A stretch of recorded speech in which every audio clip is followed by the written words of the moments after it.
In today's webinar, we will discuss how Lean's product development flow perspective can create a common vision for all levels of an organization, and how the proper coordination of product portfolio management along with team agility can vastly speed up a Lean Agile transition. Today's presenter is Alan Shalloway. He's the founder and CEO of Net Objectives. He has almost 40 years of experience as an industry thought leader. He helps companies transition to Lean and Agile methods enterprise-wide, as well as teaches courses in Lean, Kanban, Scrum, design patterns, and object orientation. He's a popular speaker at prestigious conferences worldwide and has written several books on Lean and Agile topics. And with that, I'll turn it over to you, Alan. Okay, thanks very much. Nice to be here. Glad everybody's able to be here today. I think this is going to be a very interesting topic because it's actually going to be looking at how do we start an Agile transition with Lean thinking, but it's also going to be looking at what is it we're really trying to accomplish there. A little bit about us and some of the books that was mentioned are that both I've written or other people in our company has written. Net Objectives is a company where we actually deal with all aspects of organizations. A lot of Agile endeavors are actually focused on the team level. We believe we also need to pay attention to business and management. I'll be talking about that a fair amount today. And oops, having a little trouble with my panel here. There we go.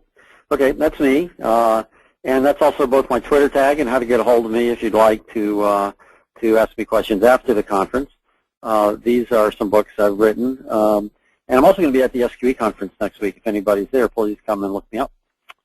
And basically, this talk is also based on a lot of the experience I've had, as you can see from that book in the upper right, the one in the bottom, though, Design Patterns Explained. My background is mostly technical. I basically did a lot of work mostly in software development as either a owner of a small software company or the main architect, a lot of the times main programmer, really pretty much everything. And when I formed Net Objectives 11 years ago, though, it became very clear after doing a little bit of technical training for a year or two is that really that's not really where the problem is in many teams or many organizations. It's not the technical aspect that's the difficulty, although we are writing programs is very important. It's the management and the business, the way we go after deciding what to build turns out to be more important. So again, we'll be kind of discussing that. So part of the question is, what are we transitioning to? Why are we even trying to improve? What is our intent? And how do we manage what I'm going to call the entire value stream that I'll be talking a little bit about? This is the place, basically, where ideas get converted into something that's of value. So we call it the value stream. It's like ideas flowing until there's value. And then where do we start? And then, as mentioned, we'll have some time at the end for Q&A. So I'm going to start with this question: where to start your Agile transition? Where do you go? Where do you start? Now, a lot of people actually just start at the team, but I'm going to suggest it depends. I'm a consultant, so what do you expect I'm going to say? But it really does depend, because it kind of depends on where you are, where you want to go. It depends a lot on the constraints that your organization has. It depends a lot on the attitude your teams have and the management has and the business has. It depends a lot on the sponsorships that are available. So it's not a just let's do it the team, which is kind of the automatic process that a lot of people have come to these days. It seems that if we're going to go Agile, let's go do a team pilot. Now, I'm not saying team pilots are bad. In fact, we pretty much always do a team pilot as well. But it's not necessarily the place to start. You really want to look at some other things, and we're going to see what those are. So to begin with, let's actually look at the notion that what we want to do is create enterprise agility, not necessarily team agility. And what is enterprise agility? Well, basically, enterprise agility is the ability for the enterprise, the software development organization, to respond quickly to change, whether these changes are external in the form of new technology or competition or requests from customers, or internal, which could be ideas we come up with. And it's actually very important to look at it this entire way. And I think it's actually easiest and best, perhaps, to illustrate this with a little kind of story or anecdote I had happen to me several years ago. And this timeline is not meant to be to scale, but it illustrates the point that I remember one time several years ago I was asked to help a team I was brought in at a software development group level, and they said, we want to become Agile, and we want to teach. They wanted us to teach them Scrum, focusing basically on a team as a starting point. And this was basically then, after the project's been staffed, so you have the development, the deployment, and support being involved. And that's kind of just all this represents. You go through these different stages, and they were the last 3 stages they were interested in. And I asked them, I said, well, about how long are your projects? Now projects are a bit shorter, but about, 4 or 5 years, 6 years ago, whenever this was, they said, oh, about 6 months, and that wasn't that long a time. So how do we, deliver faster? How do we do incremental delivery? And then at some point I asked them, well, how long is it from the time an idea comes in, that's the one all the way on the left, until it goes out, that's all the way to the right? And they said about 2.5 years. Now it struck me that this was a little odd. In other words, there's this 2.5-year process of going from idea to being delivered to consumption, as we call it. So there was this 2.5-year process, and they were having me focus on the last 6 months. And you could say, well, gee, that's a little odd, or at least I thought it was a little odd. But I knew why. The reason is because they're looking at cost. And if you actually take this timeline and look at it from a cost perspective, you kind of get something like this. Almost all the cost is in the project development, project deployment, and support and feedback. Since we want to have lower costs, it makes sense to say, well, let's fix this. Our costs will go down, et cetera. But Lean is actually going to suggest we look at something else, that we actually look at time. And if you look at it from a time perspective, that's where most of the time was being spent. And this opportunity cost, perhaps. It's not real dollars. Most people don't really track this. And, of course, you could say if I could eliminate all the time on the right, it would help this. But it's actually not quite as simple as that. So it's important to look at the entire value stream. That's the idea, from concept on the left to cash on the right for consumption. And that's one of the key lessons of Lean, is instead of looking at dollars spent, look at time spent. But that actually gives you better, I will say, actionable decisions. And in a nutshell, you could say Lean is these 3 things. One, take a look at your system, how you're operating, the system from within which you're doing your software development, including how do you select your projects, how do you size them, how do you prioritize them, including the development, including the deployment, how you do your customer interactions. Pay attention to that entire process or systems, sets of policies. The second thing is respect people. Those people who are doing the work no more than the people who are not doing the work. So they have to come up with their own internal processes. This is very consistent with the notion of self-organizing teams. And the third thing is pay attention to time. That by paying attention to time, I won't call it an assumption. There's a lot of evidence, but I guess the belief, the hypothesis, the theory, whatever you want to call it, is that if you pay attention to time, quality will go up, cost will go down. And we'll see a little bit of how that is. Another way to think about it is enterprise agility is attending to the entire car. Team agility is attending to the engine. You may have troubles getting, it may say, man, my car sure is sluggish today. You may think it's the engine, maybe the transmission, and maybe you forgot to put it in gear. Who knows what it is? But you really want enterprise agility. Team agility is a mechanism or a component of that, so we need to keep that in mind as well. So here's actually a little quick definition to recap. Focus on systems. People build their own systems. But here a little deeper. We're actually suggesting if you're focusing on systems, and if people are building the systems, you want to explicitly define your process, or maybe a more palatable word is define your policy decisions. In other words, why do you make the decisions you make? Now, when I say explicitly define, I do not mean make static. I do not mean hold on to them. I do not mean have them be hard to change. What I mean is that they're explicit. It's just you don't just gut it out and think, oh, I think this is a good idea.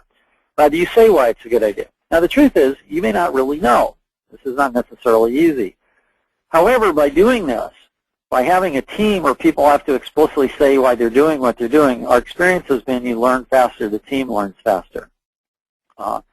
This was pretty much demonstrated very strongly at the Lean Kanban conference in Miami in May last year, and again in experience reports in the Lean Software and Systems Consortium conference in April in Atlanta.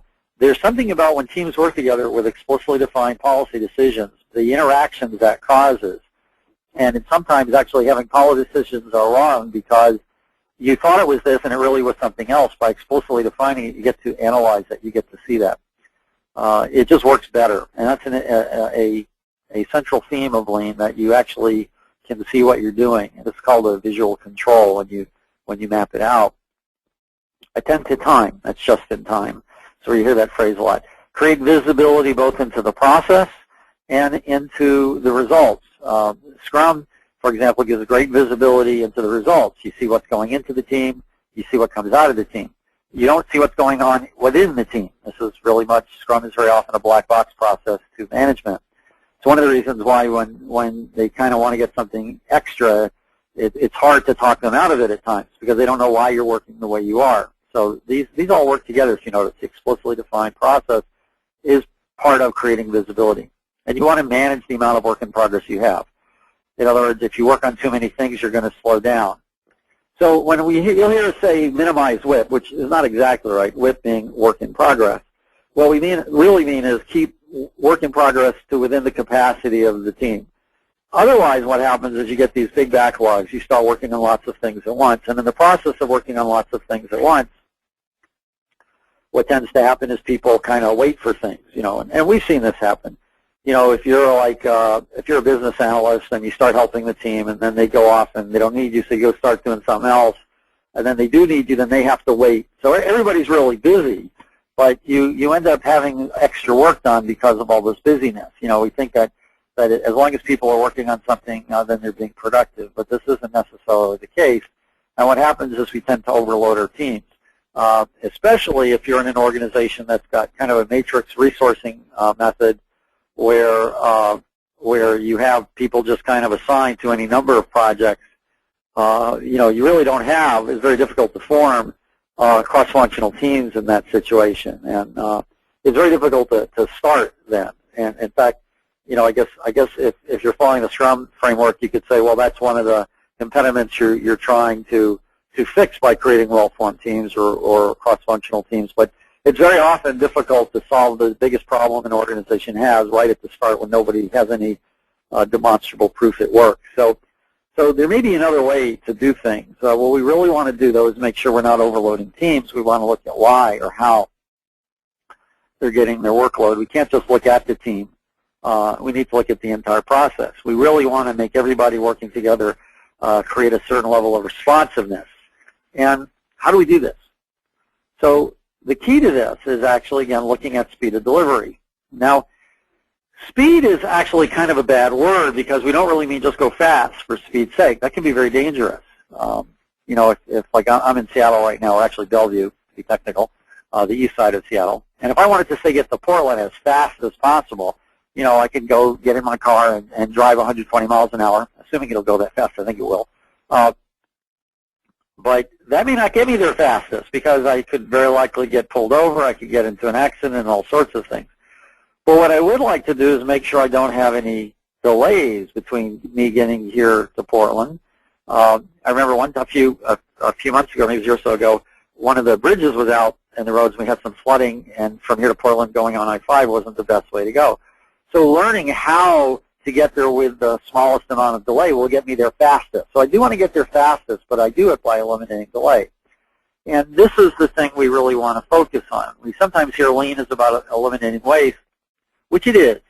But that can be a red herring because eliminating waste gets you to look at different things that may, waste, what's waste? If I spend time discovering something, once I learn it, you could say, well, maybe I didn't have to spend so much time. I haven't built anything for the customer, but I would suggest that's useful. So delay is actually, we found to be a better way to look at it. You want to eliminate delay so you can go faster, and you need to do it where everybody's pulling together. I've seen many organizations where, we've seen this too. If I say, well, let's do testing faster, again, I don't mean just faster. Excuse me. If you say coding faster, and then by that you don't get good quality code, you could make testing be slower. Or vice versa, you might batch your tests and have testing faster and make coding slower because they get delays. They get delayed in response. So when we talk about removing delays, we mean delays of the entire process, everybody working together. And it kind of raises the question of how do we make our organizations go faster, and what can we do? How do we do this? This is obviously our intention, but it's not so obvious how to do it. So we need more. We need more. And one of the things is let's pay attention to time. This is one of the fundamental concepts underscoring lean as opposed to, say, just Edward Deming, who I'm a big fan of. Deming was the American who actually went to Japan in the late 40s, early 50s, that the Japanese more or less credit helping turn around their industrial capacity and industrial methods, and in a lot of ways was the inspiration for a lot of the quality movements that have sprung up, many of which have been kind of ill-founded and kind of not followed Deming accurately. But, he talked about systems, respecting people, looking at the entire process, and educating the workers, and a new role of management, actually, more as coaches. And then Toyota added the notion of paying attention to time and paying attention to the way you deal with quality problems. So what we're suggesting is you want to look at what we'll call the entire value stream. This is another way to consider it. You've got the customer-business interaction, obviously, figuring out what is it the customer needs. This partly customer, partly from the business. But somewhere it goes from this concept up here, to the business, to creating these different business capabilities. Now, if you're an IT organization, this could be capabilities that the business can do. In other words, you might have software that's supporting business operations. So in an IT organization, software development should be focused on increasing business capability, where the business now can provide better services to the customer. If you're a product organization, then it could be you're building software that actually helps the customer in their business operations. So it goes from customer to these capabilities. The business has to identify them, select them, size them, and prioritize them. And we size and prioritize because if you have very big objects, very big capabilities, where you could split them into smaller things, it could be that part of one capability is more important than part of another capability, but vice versa. So we want to kind of split things up into smaller pieces.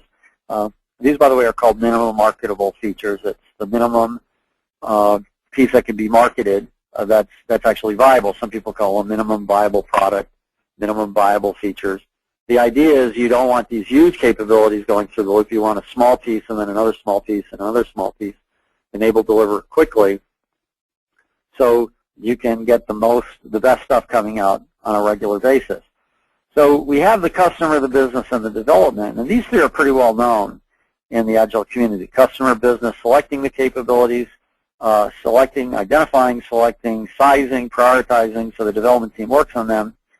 And in this, the management has often been left out in the Agile world. A lot of people, you almost never hear about managers except to hear that, well, they're not allowed to come to the daily stand-ups, and they're supposed to remove impediments for the team, which is good. They're supposed to be servant leaders, which is good if you really understand or use servant leadership in the right way. Servant leadership does not mean they're going out and helping the team and by the direction of the team. That'd be I guess it would be a servant. Service leadership may be a better word, in that what they're doing is providing services to the team that will support the team's needs. Actually, sometimes the team doesn't even know they need it. It's a really good person providing service is someone who kind of sees what the team is actually, in a sense, beneficial for the team and provides that. Like if the team knew what they wanted, this is what they would want. And then after, of course, the team needs to really get that this is what they need. But sometimes servant leadership is getting coffee. Sometimes servant leadership is a kick in the butt. It really depends what the team needs, how they need it. It's not just a one-way street. So management's role in our mind in Lean is how do you manage the value stream of going from concept to consumption? How do you remove the impediments? How do you keep the team working in a good way? How do you make them how do you have them be in the right organizational structure? And it's both in service to them as they request it and in service to them as they actually need it. So how do we do this? How do we make an enterprise agile? How do we make the time from concept to consumption as short as possible with delivered value?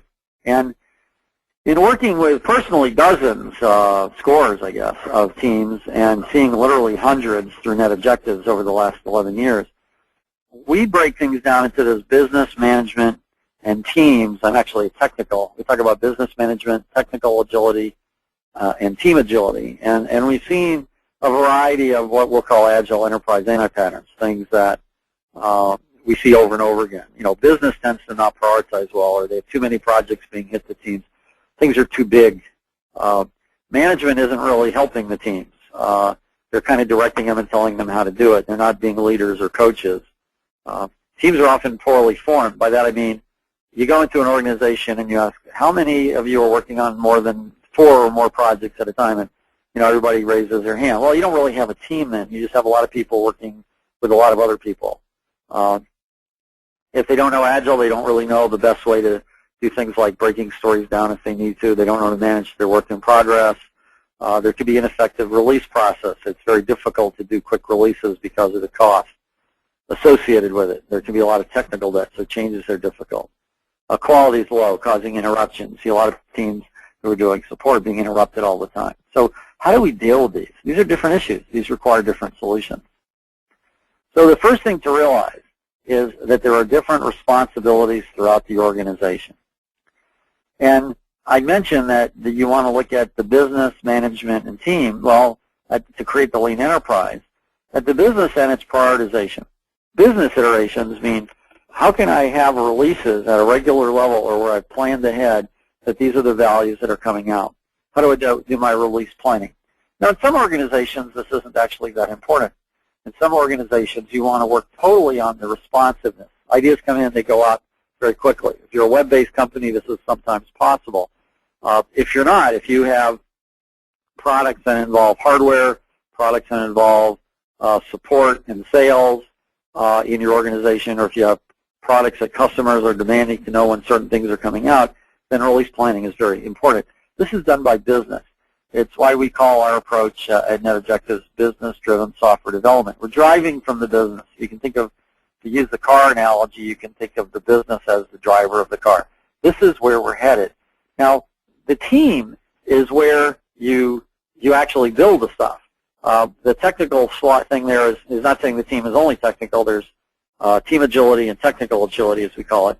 But there is a technical component of this. So how do you build things in stages, get feedback from the customer, discover what's needed? How do you do creative problem solving? How do you build quality in, basically? And I think I'm missing a slide here with management, so I'll just describe it. Management actually needs to look at both quantitatively what's happening and both quantitatively what's happening, how are things moving through the system, and how do you get the quality, how do you remove impediments to the flow? How do you get accountability for things? And so let's look at an example. One of the things Lean would suggest would be to, again, time. So this is an example of a value stream map, and I tell you what, the fact that I'm missing one slide makes me nervous. I'm going to take a pause here for a minute. I don't want to make sure I'm missing any others. What's probably happened is I had a slide on hide, and maybe not. I'm just confused. Okay, but I'd rather, okay, sorry. Just got confused. Apologize. But that's happened before. I wanted to make sure I didn't miss anything, so I was willing to take the 30-second interruption there. Anyway, let's proceed.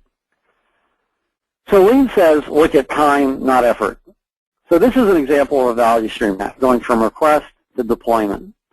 And it looks like a flow chart. And you can think of it as a flow chart, nothing wrong with that. What you've got is, you've got the different steps, like request, approval, requirements, sign-off analysis, etc. And in these, you'll see there's some times there. The times underneath them, like in the approval, it says 8 hours. That means the approval took place within a day, or the requirements took place over 4 weeks. The time above it, 60 hours, means that that was about 60 hours on average in that 160 hours. In other words, over 4 weeks, I got a week and a half work done. Why was that? Well, because people are doing the requirements, working on other things. Obviously, I mean, you usually have people working on several things at once. And this is actually a problem. The time between them, like between requirements and sign-off, I mean, there's about 8 weeks. Well, we got the requirements, and it had to go into our prioritization, and we had to wait 8 weeks for it to happen. So a value stream map is looking at the activities, but is actually more focused on the time in and between the activities. And in fact, if you total things up on this value stream map, you'll get it, the time from the request to end of deployment was 3,400 hours or so. You'll see there are a couple of loopbacks here between testing code and review and design. This is when you found something that you had to rework. So this is including that in. And the time actually worked in the box was like 509 hours for a process cycle efficiency of what's called 15%, 14.9%. The point here is that when this gets low, we don't want to increase it by just increasing the time worked. What we're using it as an indication that realize a lot of things are going on at once, and that doing this actually causes us some problems. That's really what we want to pay attention to. That these delays, like waiting for one step to the next, actually makes new work. It takes longer to say find a bug if we're told about it 2 weeks later, even before it's been released, than if we're told about it the next day. If we have been working on requirements that are 3 months old, we'll have to redo them, or we'll be working on old information. That can be a problem. So there's this delay actually causes additional work. I call this induced work, actually, and it causes the problem that the more things we're working on at once, the more extra work there is, not just from the task switching aspect of it, or the switch tasking as some people call it, but because, I mean, not multitasking, but that we're always switching from one to the other, but because the delay actually creates more work, because I have to redo where I was, not just reset my mind, but the information is no longer as useful as it was. So it's interesting to ask this question, which is easier, working faster, avoiding delays. In other words, if I come back to our value stream map, and we say, well, let's look at all these different steps. Maybe I ought to do analysis faster. Maybe I ought to do code faster. You know, actually, Lean suggests this isn't really the biggest or primary area of improvement, at least not initially. But you want to look at removing these delays. And it does this asking this other question. If you think about that 509 versus 3,400 hours, what would happen if that year and 3/4, that's about what 3,400 hours translates to, what would happen if that 3,400 went down to 2,000? Think about the same work. Let's say the same work, but you did it instead of a year and 3/4. What would happen if you did it in a year? That's about 2,000. Would that 509 go up, stay the same, or go down? See, I would suggest it would actually go down, not go up, not stay the same. Why? Because I have less switch tasking. I'm working on more current information. If I'm a developer and I'm told about a bug, I'm told about it sooner, so it's quicker for me to find it. I'm in closer contact with people. Now, to do this, it requires just that. I have to be in closer contact. I have to manage the amount of things I'm working in progress at one time, number of things I'm working on. So if we're going to do a transition, what we need to, to bring it back to the topic of the conversation, I need to do two things. I need to see where is my delay, what's the cause of the delay, and then where do I start based on that? So it's not just where my delay is, but also what's causing that. I have to look at those two things, and that will give me the answer to where to start and what to do. So here's one example of not doing this. We've all seen this developer wants some new features. We here get it done all costs. You get some sloppy code changes. Complexity goes up, number of defects goes up. This is like just trying to, again, focus on one piece. So when we talk about speed things up, we mean the entire development cycle, not just the coding, but when it's done, when it's gone through test. Another example is, we've heard testing is overloaded with work. I've actually had customers ask me to do like a QA test planning course. I say, well, I ask them why they need that. Well, our testing is the bottleneck. We hear we're supposed to focus on our bottlenecks. So our idea is let's batch our testing together so we can make the testers faster. I mean, if that's our bottleneck, we make them faster. That's got to be better. But the problem is that doing that makes the testing occur long after coding. This actually means devs don't get feedback as quickly. This actually creates more work for them, and they'll create more defects because they're working on erroneous information. They're taking longer to get stuff done. They get more burden. They start taking shortcuts. So now, ironically, testing has even more work to do. So, and this just kind of goes down the loop like this.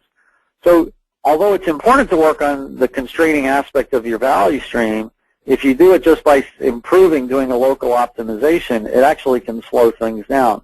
So again, you can't just look at the delay of one. You can't look at the batch size, which is what was the logic here. You have to look at what are the delays between testing and coding in this example. So how do you do this? Here's the slide I was looking for before. How do you do this? Well, management's role is to manage this. How do you manage the value stream? How do you look at the impediment impact? How do you do the workflow? You think of your workflow as a process, a series of policy decisions. So they have to manage it and they have to be accountable for it. And by accountable, I don't mean this, oh, they're bad and wrong if things don't work that way.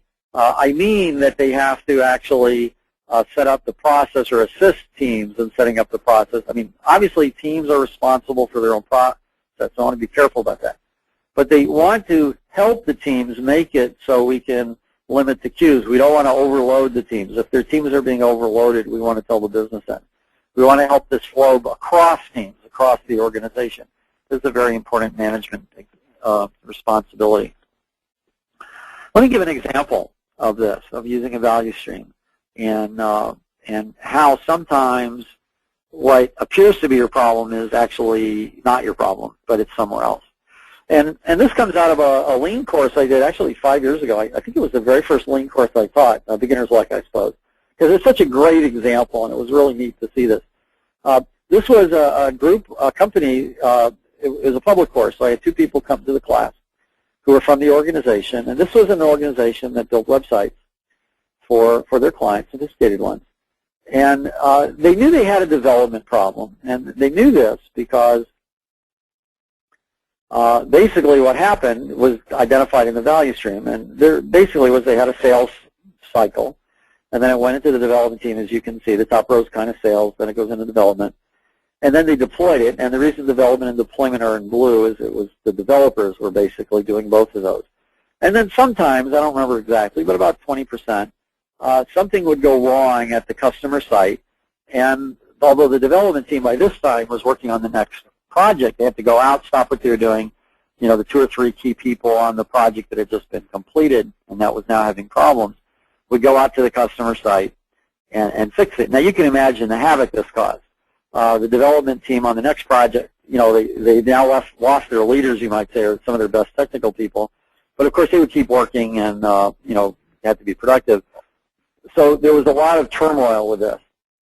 But the reason you had 2 people from the development side of the organization at this course is if you see something like this, and the value stream map was not something they'd done before, but was reflective of what had been going on in the organization, is you would say, well, this is a development problem, obviously. Sales actually had a reputation for being able to sell a lot of systems, and development had a reputation for a lot of problems. So it was a quality issue. So they sent the director of development and the manager of the project managers there, and this was about a 100-person software organization.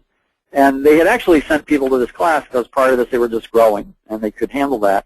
But after 100 it was difficult, so they figured they better get to the cause of the problem. So Lean would actually suggest, and this is what we did in the course, is we did this value stream map to help identify the problem. And again, not surprising, it matched some of their thoughts. However, Lean says go a little further. Let's get to the root cause. So there's a technique that's called the 5 whys. And it's like, well, why did this happen? Why did that happen? Why did that happen? You keep kind of going down through it. And I'll actually go through this. So the question was, well, why did we have this problem? Why did we have the system fail at the customer site? And the answer was, well, because the servers, the software wasn't set up for the way the servers were being configured. And why was that? Why were the servers not being configured properly? And it was because the client didn't know they were supposed to configure them. See, the developers had actually assumed certain configuration options were being set, and they weren't. Well, why was that happening? Well, the customers didn't know that they were supposed to configure things. Well, why didn't they know? Well, sales wasn't telling them. They were embedding it in the contract, but they weren't actually making a big point of it at the sale. And well, then why wasn't that good enough? Well, the people who were actually doing the server configurations weren't the people reading the contract. That one's, business side, the other's technical side. So why were the sales doing this? Well, if you've ever been in sales, one of the things you're told is when a customer's ready to buy, you shut up, take their money. The last thing you'd want to do is say, well, we'd be happy to sell you the system, but you have to now agree not only to give us this money, but you have to agree to do all this extra work prior to us installing it. So the salespeople didn't want to do that, and it was actually causing this problem. Anyway, these 2 people went back to the company, and I actually found out about this a year later, what happened. So I was not involved in this. I actually think it's very important. It's nice to see that just a couple of keen insights sometimes can make a big impact. Because what they did is they went back to sales and sales realized that by not pointing this out, they were causing some problems, which they hadn't noticed before. Because why? what were they interested in? They were interested in only that top row because they were being enumerated. Their commission was based on systems sold. That's a local optimization, not systems installed. That's even a local optimization. Systems consumed by the customer. See, that's really what's important. There's not just concept to cash, but concept to consumption. When were the customers actually able to get value from it? That's the key point. Not when do you get paid, but when does your customer get value? So the salespeople, being good interactions with customers, they actually change their story to say, oh, great, we're glad to have you sell this. Now, it's very, very important that when we install these systems that they be on machines that are configured properly. So we've actually created this utility program that took us a lot of effort. It's really cool, and it'll help configure your systems properly for you. And we'll give it to you at no charge because you're such a valued customer. And as soon as you run these, though, we'll then schedule your installation. So they put it out that way, and of course customers thought they were getting even more value out. So there's always a way to do it because you're doing the best interest of the customer as well as yourself. Now, there are a couple of interesting things to note about this. First of all, they basically got a 20% improvement in their development capacity because these problems that were being very chaotic, causing a lot of problems, were basically eliminated. Not all their problems were eliminated, but I mean this problem of the misconfigured servers. So you've got to be careful if you're looking at Agile and you're only focusing here when in fact the problem may be here. So this is why it's very important to look at the entire value stream. The other thing that was, I think, also interesting that took me a while to actually figure out, I remember thinking later, says, why just wouldn't you notice this? Why wouldn't you just notice that the machines were misconfigured? Because it sure seems like you should notice that. And these were intelligent people. This was a very good company. But I think the reason for that is that once you ask a question and you get an answer, you stop looking. They had their answer. Their answer was the software wasn't of enough quality. Okay, true. You could have raised the quality higher so we could work on misconfigured machines, so we could work on misconfigured servers and telling you what was wrong. And that was a possible solution. But that would have been a lot tougher than just getting them to configure the machines right. So making explicit policies, making what your work is very explicit, has some advantage of sometimes taking away certain assumptions that you're not really looking at. The problems with assumptions is when they're really assumptions, you're not aware that you made the assumption. In other words, you're just working as if it was true. So they weren't investigating this, and this is a very important thing to pay attention to. Okay, so where do we start? If we look at the whole, we need to look at both the team sometimes and the organization sometimes. One size does not fit all, and yet we see one size trying to be done in the industry a lot. And this is an interesting quote, from Ken Schwaber, one of the co-founders of Scrum. 75% of organizations using Scrum will not succeed in getting the benefits that they hope for from it. Doesn't mean Scrum fails, doesn't mean that at all. It just means it's not as successful as people would like. Now the question is, why does this happen? And there's actually a difference of opinions. There's an agreement on the general 25%, achieving what you want. There's a lot of disagreement on why that happens. My own belief is that it happens because we really are taking something good, but it's not solving the problem we have. In other words, we may have a car that's got a transmission problem, and what we do to try to solve the lack of acceleration is we put in a bigger engine. Well, it's not going to help anything. So we have to look at where is the problem. It may not be at the team, and always starting at the team may not be the best way to do it. So where should you start? Well, again, we've suggested there are 4 areas. You got business, the technical practices, the Agile team practices, and management. And there are different ways to start based on what these are. So you need to figure out what the issues are. So if you've got too many projects, our suggestion is you're probably overloading the teams. You need to select and prioritize at least monthly these MMFs, minimum marketable features. You need to start a pilot project as well to supplement it. You start a pilot to see how this idea is working, but you need to slow down the number of projects hitting the teams. Again, product portfolio management. There's this suggestion, actually there's a huge evidence, it's way beyond suggestion, that managing the workload here will greatly reduce the induced waste here. Induced waste, I'm not sure I mentioned the term, but I mentioned the phenomenon, is if you work on many things at once, it's actually what happens, it's not just that you work on the work less efficiently. So when people talk about multitasking or task switching, that says I got the same amount of work by multitasking or switch tasking. I'm going to work on it less efficiently. That's the cost of switch tasking. But induced waste says by working on multiple things at once, I'm actually increasing the amount of work I need to do. That extra work is what I'm calling induced waste. By working on, say, three one-month projects that'll now take 3 months to do, means I'm going to work on older information. I'm going to take longer to get info back to my developers. So they'll take longer to fix things because things will have changed on them because I'm working on so many things at once. That by working on multiple things, I'm literally increasing the workload I have in addition to working on it less efficiently. So product portfolio management might be a place to start. Again, if you want to do a pilot project and start as a team, well, which one should you use? You know, Kanban, Scrum, Scrumban, XP. These are viable approaches. They have different reasons for using them. And I have actually other webinars that explain the differences. If you can create well-formed teams, cross-functional teams, Scrum is often good. Although I would still suggest managing work in progress, which would make it more of a Scrumban type approach. Kanban is just more of a pure flow system. So there is a problem, however, is if going to a pilot project requires a great change in your organization, this may actually cause more problems than are solved, or it may have initial success and then cause problems a lot later. We see many pilots be successful only to not scale, and the reason is because the pilot was kind of created as a artificial organization or structure. In other words, if you have a place that has a matrixed organization and you don't really have good flow through the organization, you could set up a pilot Scrum project and not really solve the real problem in the organization, and the pilot looks great. And then you can't ever solve that because you're not really being given the information you need to look at the entire flow. And if you overwhelm your teams, this just may result. Because people don't know what to do, they're confused, and you can actually get kind of a pushback. And you see this very often, that teams start out, or organizations start out with a pilot, and then actually people then tend to revert back to where they are because they've kind of gotten overwhelmed. So I'm going to do a quick.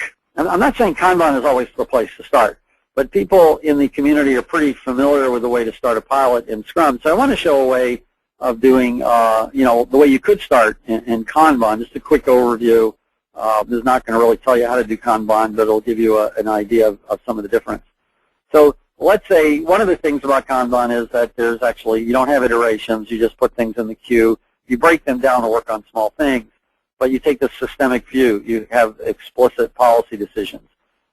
You limit the amount of work in progress to not exceed the capacity of the team. You have visibility of your process as well as input and output. And most important, you start where you are so you can avoid the overloading of people. And you're going to improve quality and lowering costs by eliminating the delays through managing the work in progress. So the design of a Kanban board looks kind of like this. You could say that looks like a Scrum board, and the answer is yeah, kind of. The difference is that you have a column for like every step of the work that's there. This doesn't mean that you're doing it linearly. You could have the same person do designing, coding, and testing. You can have several people working on that at once. You're mapping not the people, you're mapping the work, okay? And you actually have done this by looking at your value stream map. This is an example of that value stream map I had before. And you're taking it from the team point, that's what I've got highlighted in blue, and you're basically just taking this and you're mapping it into your Kanban board. Now, I left out a couple of columns. There was a review or something in there. I was just getting too many columns, but you get the idea. Now, what happens is as you map this and you start having your stories flow through this, you can start seeing where you've got bottlenecks. In this case, I just kind of emulated where I've got bottlenecks of too much work hitting the teams, that's the ready for development, and they're ready to test. And you'll see some of the columns have this queue in there. That means these are queues, these are waiting periods. So the actual work is taking place during analysis, design, coding, and test, say, and yet you've got some places where it's being stuck. Now there are a couple ways to smooth things out. Actually, I can think of three off the top of my head, three general categories. I can learn how to test faster. That's one way. So then I won't be blocked in testing because things will go in and out faster. I could add more resource to it. Those are viable. But usually something happens where there's some cause. Why is testing taking so long? Just looking back in my own experience with teams, a lot of this happens because there's a disconnect between coding and testing. We don't have everybody on the same page. I'm just going to throw in another process we like, is what's called acceptance test-driven development, where you define your tests up front, you create examples of things early on. This tends to keep developers and testers in sync with each other because testers are involved, as are the developers in this step, as are the customers. So you could actually say, well, you know what, we think defining your test up front, creating examples of the what does the customer mean by this story, basically answering the question, how will I know I've done that? We think that's a good idea. So you can actually then change your process. Say, well, you know, we don't like our process. We want it to be this way. You change your board to reflect your process. So you're not driven by the board. The board is a reflection of what you're saying is the best way. I've seen teams start out where they talk more about how they've done their work in setting up their Kanban board than I've seen them talk about how they've done their work in like 6 months on a Scrum team, where it's not explicitly discussed. Rather, you just see each individual case of what went wrong instead of talking in general. This kind of stepping back and looking at your process is very powerful. And then hopefully what this does is it kind of smooths things out. Now, one thing I'm not showing here, because again I'm doing this Kanban review in 3 minutes, is the way you see where you're stuck, because it's not going to be smooth. Some places will have more work at any one time because you might be able to have more in one step because you have more people or it flows at a certain level. So you manage this by having work in progress limits or WIP limits throughout the steps, where you see that this is how each part can be. You know, you see where your bottleneck is, where your constraint is, and you want to make sure it's not being caused by too much work in progress at that stage. And then you ask, how can you smooth it out through the whole thing? So the other closing ways to start is, again, suggesting maybe start with acceptance test-driven development, maintain perhaps with test-driven development. This will help low-quality code. Management needs to help by using visual controls. These are, you know, basically things like paying attention to the Kanban board or an explicitly defined Scrum board. Having a visual control is something that visually shows you where the teams are, where the value is coming from. Remove impediments from the team. These could be at the request of the team, or it could be, gee, I see things are being slowed down here because these two groups aren't working together as they should. How do we get that to happen? So the thing is, this takes this view of business, management, and teams, and it kind of answers, I've said this, but I want to be really clear, why scaling isn't really the right approach in our mind for enterprise agility. Because if you start at the team level, scaling means start small and go up. So even if you do a pilot project, you should always have the big picture in mind. How does this pilot project fit within the big context? Also, team level may not be where the problem is. It may be in another part of the organization, as we saw in that value stream mapping exercise by someone at the Lean course. So if you don't have enough scope, you may not be seeing where the real problem is. You don't have a common vision. I haven't really been pointing this out as we've been going, but we've been talking about time and eliminating delays and managing the work in progress.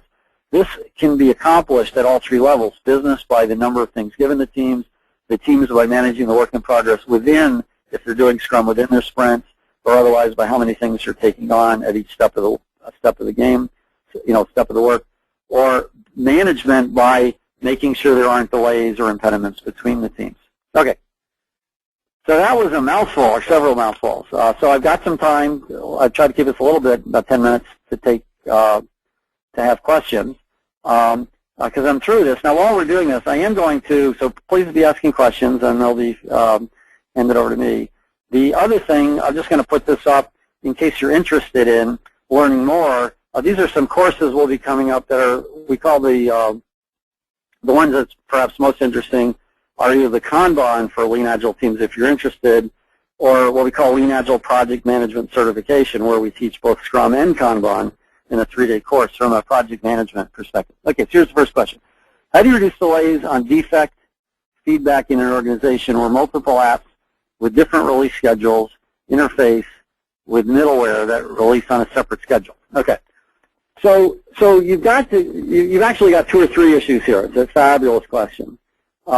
first of all, there's a lot of it depends here. When things release on different schedules, do you have an idea of how what the new things are going to look like? So there's a technical solution in that you can make layers between the different things. You can actually make mocks of the new releases. So there's some aspect of that which doesn't solve your problem at all. I mean, it doesn't solve all of your problem, but it's something to pay attention to. The question really here, in some ways, is how do you coordinate things? And the thing is, you have a coordination problem. You have a coordination problem regardless of whether you're doing, say, Kanban or iterations. And what you want to do is how can you validate? Part of the question is how can you validate where you are quickly? How can you see what the issues are? Now, one way I've seen this when you have situations like this is the integration team's involved, but they don't get involved early enough. So how can you bring the integration team or the people who coordinate this early on in the process to try to plan ahead as it's needed? Planning ahead is sometimes very important in situations like this. But the other way to do it is to how can you get feedback before the other releases are done? How do you travel? How do you handle the dependencies? So I hope that gives you some idea. This would be a better question asked, say, on our user groups. If you go to netobjectives.com/resources, you'll see on the bottom left there's a panel that says user groups. We have what we call the business-driven software development user group. So I can get a little more particular. There are 3 or 4 different ways of managing interactions, but the key is you want to remove the delays as you can. How does the work outside of development, other departments, or does it? Well, actually, this is a good question, and here is something where education becomes a little easier for people. So the notion is still of queues. You want to look at how do you interact, and this actually relates a little bit to this first question as well. So what you want to avoid is dumping to those people outside huge amounts of work in progress that they have to then turn around. Or you have to know if they're going to be, if they take a long time to respond, you want to actually give them information or feedback as quickly as you can. So what you can do is set up queues both to the outside groups and queues that you have. You let people know, look, we're going to work on kind of smaller complete things, and we accept so much, this is our input queue. So you can give us stuff, just know this is how we're working off. We'll be more responsive and more reliable because we've made our process fine-tuned. So there's nothing that says you can't still do release planning and interdependencies between things, but you're paying attention on trying to remove the delays. So in that regard, I think this is actually something that can work, and even better than, say, where you assume you're Agile and other teams aren't. In other words, have that value stream map I showed earlier, have that include the other groups, because they need to be in there. If they're part of the value stream from concept to consumption, then your value stream map may include groups of which you have no control. So include them in it and set up queues, input queues, and output queues for them as well. How do you combine Agile Scrum-based release planning with other teams that are using a waterfall process, but both teams have shared resources and are working on the same product? Well, again, what do you want to accomplish when you're doing this? What are you trying to avoid? I think you really want to get the right information at the right time. So if you look at what are the causes of delays between groups, I mean, just stop and reflect for yourself. Where are the problems that are happening when you have this situation? People would say, well, when we integrate, we have a lot of problems. And I would suggest no. In 40 years, I've almost never seen an integration problem. I've seen a couple. What I usually see are problems that occurred way upstream in the value stream.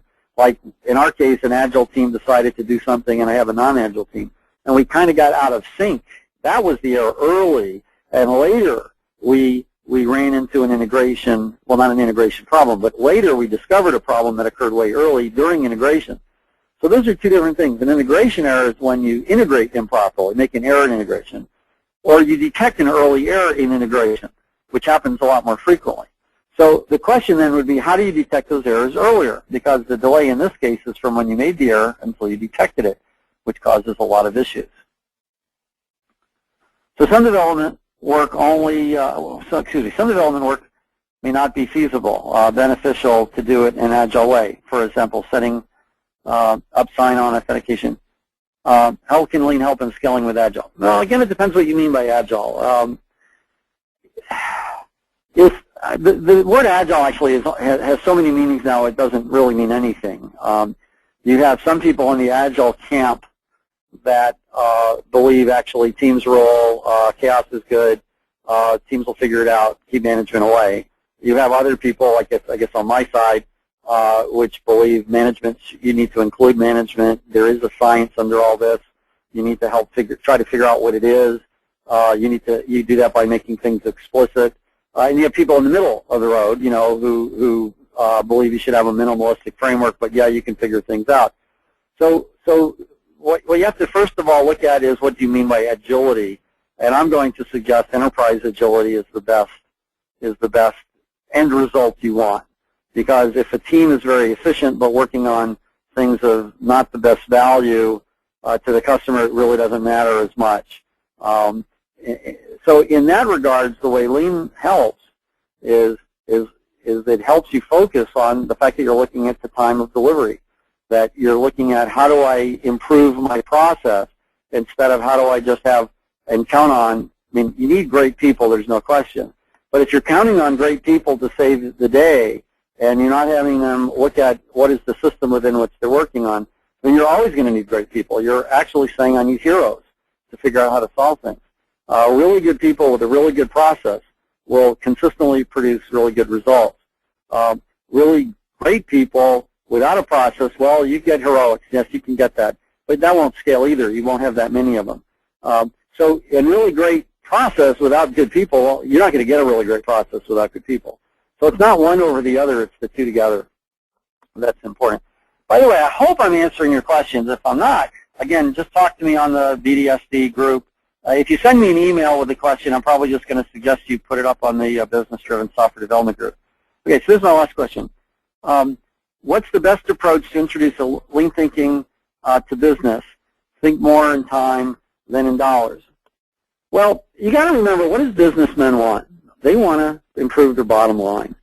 And now, if you're an ethical organization, and I'm sure 99% or all of you out there are, then all of you actually have your business make money based on adding value to the customer. So if that's the case, if in fact, let's just assume that's the case. In fact, Lean doesn't really work if you don't assume that's the case. Or it doesn't work when that's not the case. In other words, Lean doesn't necessarily help you in cost-plus operations because it's going to actually lower your costs. But assuming the value is in you're interested in adding dollars to your bottom line, and you can translate that into adding value to your customers in an IT organization, that's by improving the operational value streams of your own services through the software you're providing. Then Lean gives you a very focused approach to looking at where's value add and how do I remove delay to remove non-value added time to the customer. To me, one of the biggest advantages of Lean is it puts you in the right paradigm of focusing on value, focusing on delay, and seeing how doing that lowers costs and raise quality instead of going after quality, costs, and productivity directly. Because actually going after those directly often has adverse effects. So anyway, I think that wraps us up because it's just about 10. So I'm going to hand this back, and thanks for being here. And please ask me questions on the user group or directly if you'd like, or follow me on Twitter at Al Shalloway. And I hope you have a great